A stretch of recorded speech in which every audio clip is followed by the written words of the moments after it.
support discords and how they get people in and how it's just like religious cults. So let's bring up. So this is the site I used for the research. Aesthetic Realism is a Cult. So this is written by a guy called Michael Bluejay, who's an ex-member of the Cult, and he wrote a paper on exactly how they get normal people in and basically just brainwash them. So yeah, this is going to be interesting. So present full screen. Here is the presentation. So if you're watching this on YouTube, thank you very much. I will be uploading it after the stream at some point. Don't forget to subscribe, like, and come over to our Twitch channel, where we normally talk about things like this. Somehow. There's always something to talk about. So, how cults recruit and indoctrinate their members by Michael Bluejay. So this is the, like I say, this is the site I used. I made a PowerPoint and everything. This is how serious I went on this, okay? You guys best appreciate this. Okay, so first step, invitation to a non-threatening event. Cult recruiters never give you the hard sell right off the bat. After all, if the pitch were, come be a part of our group, have it control most aspects of your life, possibly cut off ties with those you can't recruit into the group, and make the group the focal point of your life until you die, then most of us would run up the other way screaming. So instead, a potential recruit is invited to a workshop, a poetry reading, a party, a performance, or some other seemingly innocuous event. So obviously, what he writes here is about cults, and we're just going to translate it into like stream team terms. So it starts with something as simple as joining a Discord, popping into a stream, unassuming DM to join a Facebook group, getting, you know, something that's an easy yes to get you in there and interacting with them. Because, you know, it's not a big thing to join a Discord. You know, you're not going out of your way. It's like it says here, you know, it's a seemingly innocuous event. You know, join a Facebook group chat, join a Twitter community is the new one now. People are making those communities on Twitter. So it's something nice and easy just to sort of get you in and get you talking to them. So then there's 2, love bombing. At the event, cult members shower the potential recruit with attention and praise. Psychologists call this love bombing. The cult people are trying to create a positive association in your mind between attending the event and having a good feeling. So when you're invited to the next event, you'll be more likely to accept because of the good feeling they instilled in you on your first visit. So in the case of stream teams, a lot of Discords have a welcoming party, whose job it is to make new members feel welcome. Other members will usually go out of their way to welcome new members into the group and hype them up, making them feel good about joining and making so many new friends. So what you see, you know, and we're not talking about any particular Discord. This is just general things. So like, a lot of them have like a welcoming party or like a channel to announce that someone has joined, and everyone will go, oh, hi, welcome in. There's one. I think just genuinely as a person, you want to feel welcome. You want to make other people feel welcome. And then also because it's a SFS Discord, it's, ooh, if I make this person feel welcome, they might like me and they might support me and come to my channel and follow me. Sometimes they even have people DM you. Yeah, it's part of this welcoming party. They'll have a set mission. It'll be like, right, okay, every new person that joins, I want one of you people to DM them, welcome them in, tell them how great it is to have them here. You know, just generally be nice to them, which doesn't sound the worst thing. Like, in general, being nice to people's good, but there's ulterior motive behind it. It's to make them feel welcome, and so they have that, like I said, so they have that positive connotation. 3, dangling the prize in front of you. At some point, cult members will suggest that if you join or study with them, you can attain something special, such as, depending on the cult, happiness, most cults, the answer to the world's mysteries, Scientology, or fantastic worlds, various multi-level marketing groups. This offer could come before, during, or after the initial event. You were invited to, but it will be there, because they need you to want something from them. Otherwise, they have no leverage over you. And that's important. They need leverage over you. Force themselves to be nice to people. Sus. I know. Who wants to be nice to people, Luke? Jesus. At the event, the members will all seem very happy, and you'll probably be introduced to some success stories. People whose lives have supposedly been totally turned around since joining the group. Maybe either attaining the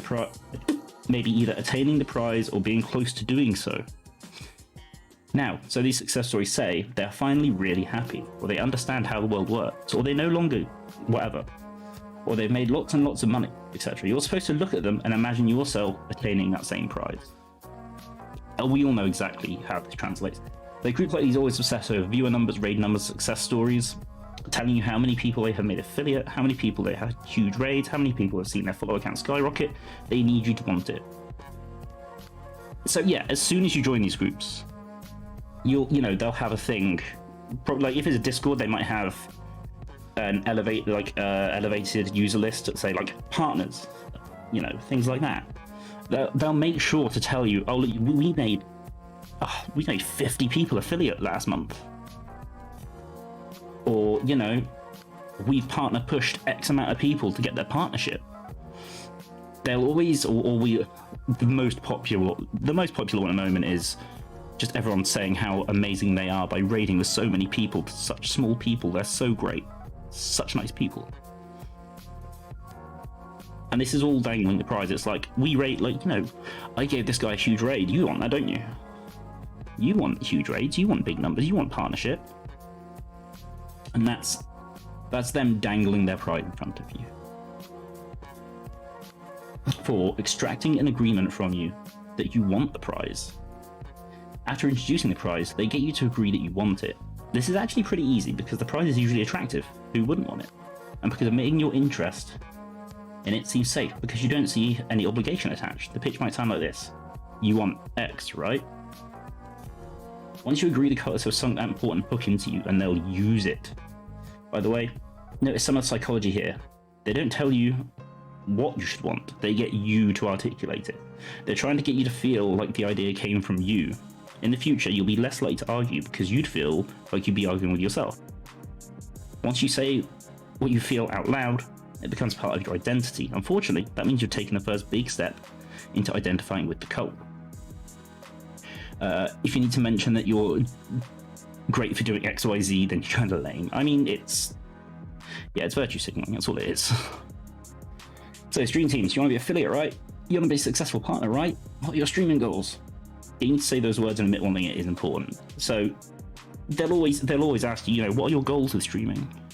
What do you want to achieve? What do you want the group to help you achieve? They'll always ask you for your goals, so you tell them. And they haven't put that there. It's you telling them. And like I says, then you won't argue with it because it's you saying it. Here we go. This is where we get into the shady stuff. 5. Shutting down your dissent by threatening to withhold the prize. By this point, the sell becomes a little harder. You'd be encouraged to do things that you might rather not, like devote more of your time to the group, start recruiting for them, pay for expensive programs or study material, or adopt more extreme beliefs. Naturally, you might protest, but the cultists are ready for that. When you show any resistance, they simply threaten you and you'll never attain the prize if you keep that attitude. Threatening to withhold the prize isn't the only way the leaders shoot down objections, though. Notice they used another one in the transcript there was a whole transcript about this bit, but I didn't feel that was important. They said that anyone who questions the teachings are simply trying to feel superior. How many times have we seen that? If anyone's trying to say anything bad, oh, you're just a hater. You're just hating. So no, it's a legitimate question. No, you're just hating. You're a hater. Go away. Stream team. This is pretty self-explanatory. Keeping track of who supports with the threat of being blacklisted by the community if you don't fall in line or recruit enough people or buy their course. We've heard it from several different groups. Like, if people aren't seen to be supporting, they'll be blacklisted and they will tell the community, don't support this person. I mean, we've seen stories of it. Like, we know it happens. It's not a surprise. And, you know, okay, like I say, it says here, like, devote more of your time to the group. Like, lurking with every spare minute of your life. You've got to be lurking, and you've got to be in people's streams. You've got to be supporting them. Start recruiting for them. We saw that with the Collective. They had a big recruitment thing. Pay for expensive programs or study materials. A lot of these people have Patreons, but it's even as simple as subscribing to them, donating to them. You know, if you don't subscribe to me, then you can't get all my sub-only VODs, which are really, really important. Things like that. So it's, yeah. That one really hits hard. Establishment of guilt. Okay, so the recruits in the door are no longer asking difficult questions. The next step is to make the recruit feel guilty. Cult leaders shame their recruits because that makes the recruits feel vulnerable and more susceptible to further manipulation. It's also used to guilt trip recruits into getting more involved with the group. So in Stream Team terms, how many times have you seen the head of the group say they're feeling down because numbers? Or how they could help so many more people with bigger raids if they had more numbers? Or how they so desperately need to get partner so that everyone's commitment to make it happen?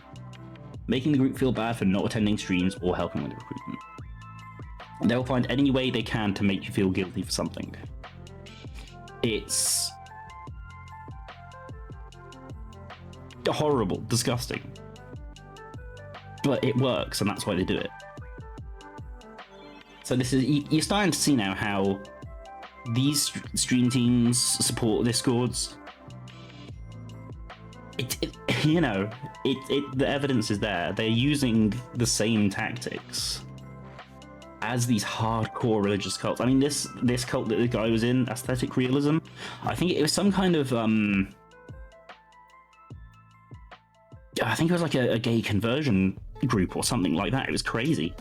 Ooh, hey Sarah, about to get my taxes done, so I'll be lurking. Thank you for the lurk. As long as you lurk in my chat sometimes. I always lurk in your chat. What do you mean? I'm always there, watching. Bit creepy. Bit creepy, not gonna lie. But good luck with your taxes, Sarah. But yeah, so establishment of guilt. You know, we've seen it before. Discord owners putting out a thing, I'm really down, I only had X amount of people yesterday, I thought the community cared more. You know, only 10% of you turned up. That's not good enough. I need everyone to turn up. Making people feel bad for having a life outside of the group. You know, they need all of your attention all the time. The carrot and the stick. Behavior is reinforced by rewarding good behavior and punishing bad behavior. Since we naturally seek to minimize pain, this is a pretty powerful tool. So in Stream Teams, this comes in form of blacklisting members that aren't seen to be supporting enough, taking away privileges to post to live link section, or missing out on raid trains. Praising the ones who lurk, raid, donate to streams with shoutouts, raids, special Discord roles for top members, showing people the more you support, the higher you get elevated. And obviously also on Twitch, you know, they'll always have their top gifted sub at the top of their chat. They'll always have that there to show you who's gifted them the most subs, who's supported. Some people even go as far as to have a panel in their thing telling you who's donated the most. You know? And it's always seen as the more the more you help, the higher you get. You know, if you give me money, you get rewards. That's the carrot. If you give me money and support, I'm more likely to raid you, which puts you closer to your goal. And also, yeah, the stick behavior is they'll blacklist you, they'll take away your Discord privileges, they'll not even acknowledge you in chat, they'll tell other people not to support you straight up. Things like that. Give me points, you scam man. Hey, noob.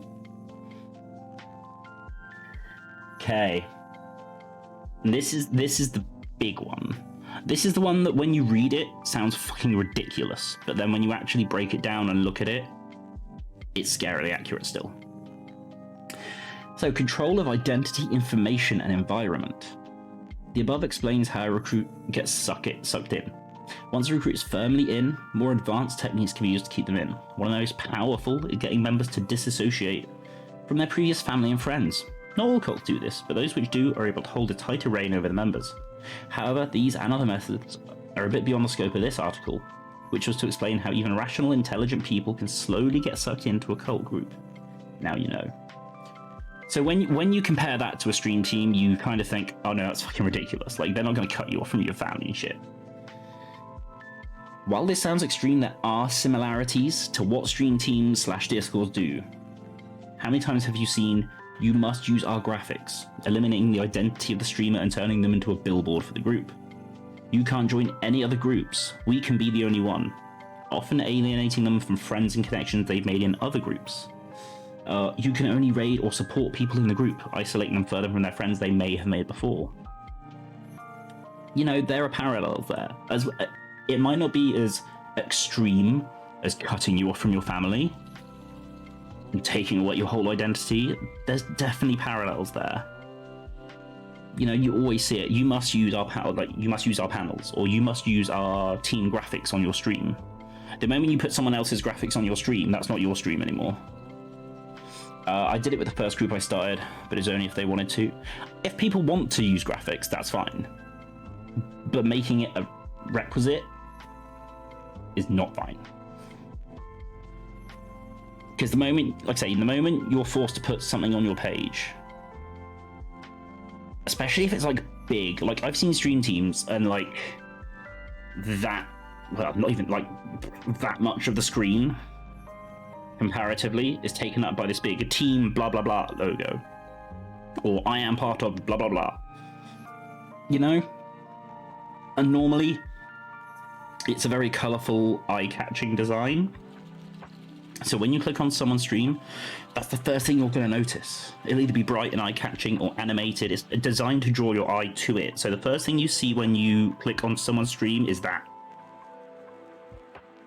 That's why I'm like, nah, to a stream team. I keep seeing stream team posts, I'm like, so it boosts you up the algorithm. I still don't get it. That's like the new team logo. I mean, the thing is, it doesn't even boost you up the algorithm. Being in a team does nothing for your channel, apart from possibly you'll get some of the other team members lurking your stream or something. Being in a stream team, depending on what stream team it is, like we said before, there are legitimate stream teams.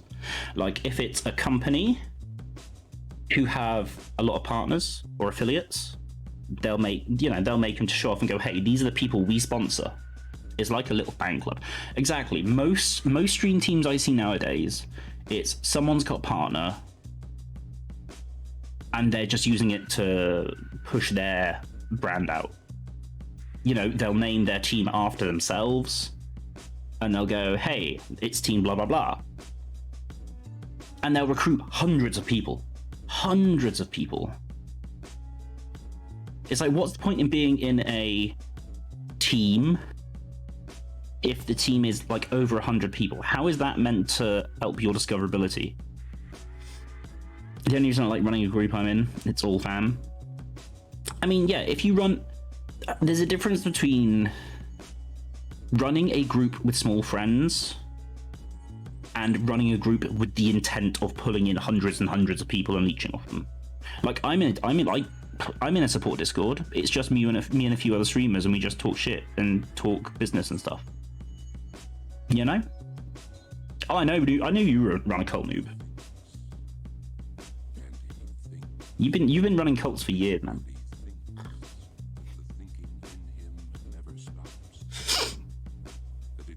It's the worst one. Don't recommend it. Yeah, we have some really poopy streamers in there.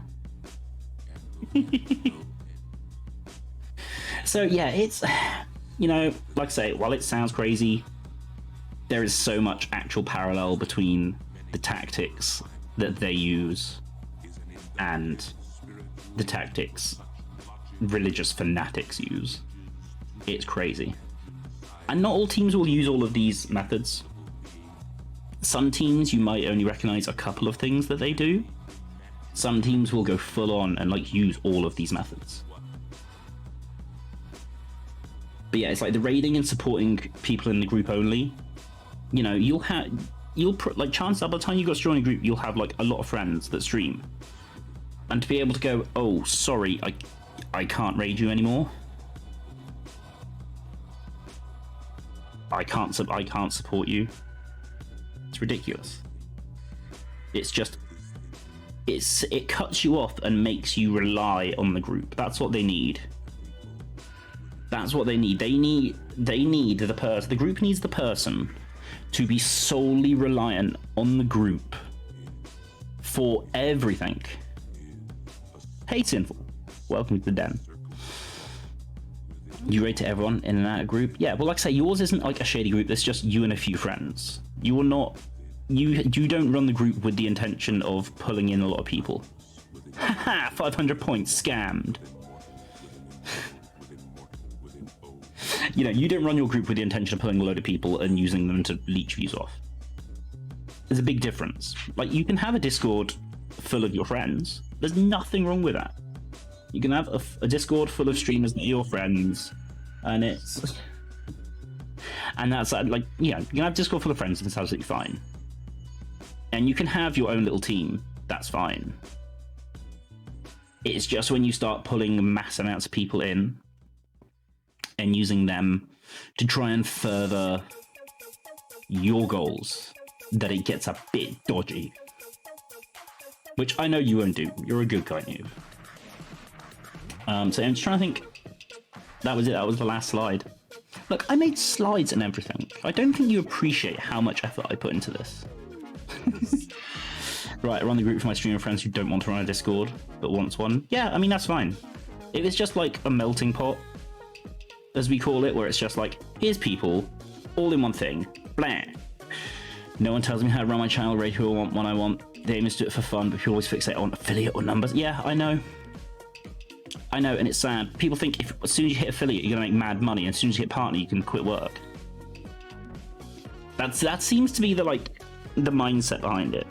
And it's because they see these people who are getting, you know, full-time wages support when they're not even partner, because they're scamming all these people.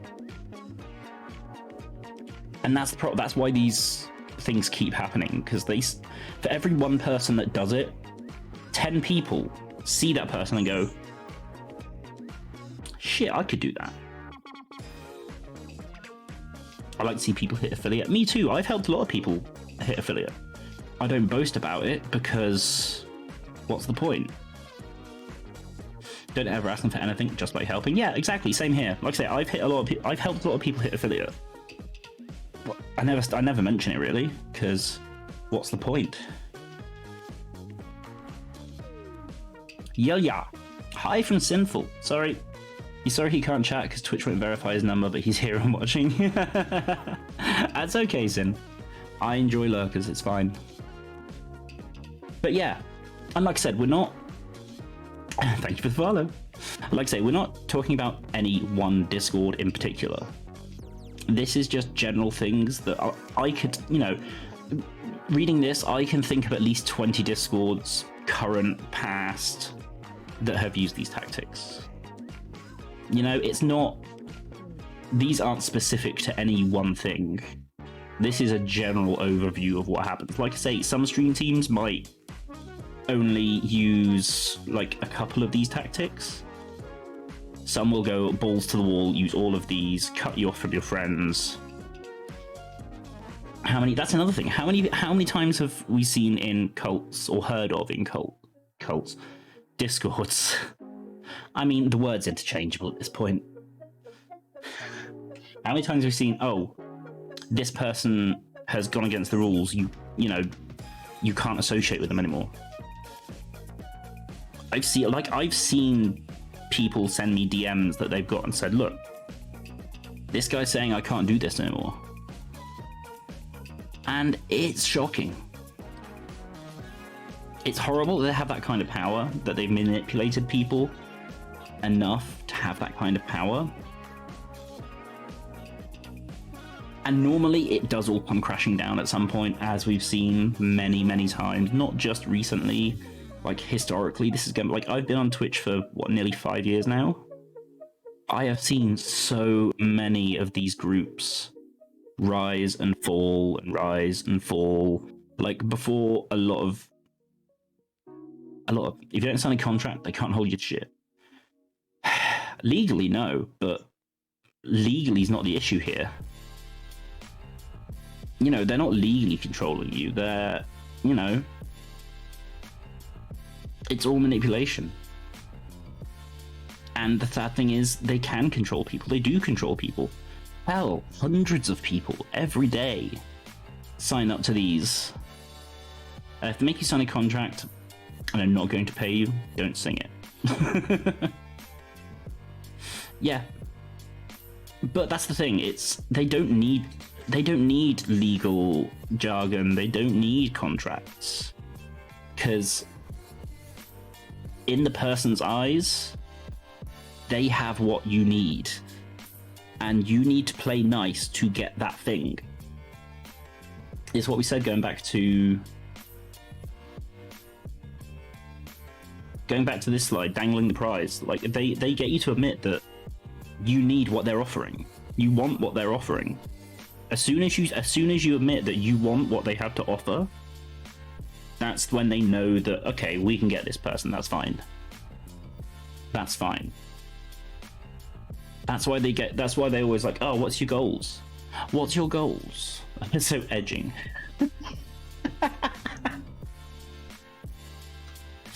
Yeah, pretty much.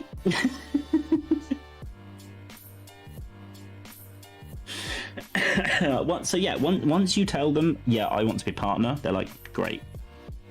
We can do that if you're nice. And again, carrot and stick. You know, they'll just keep, you know, if you're bad, you get punished. If you're good, you get bumped up. It's encouraging you to do exactly what they say, even to the point that, like, you know, these things get to the point where people are willing to send death threats to people, as Rab knows. That's how ridiculously cult-like these things get. Absolutely ridiculous.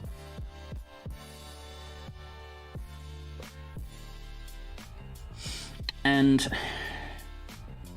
the thing is that once someone's in there, once someone's like deep in the cult, it's so hard to get them to see what's going on.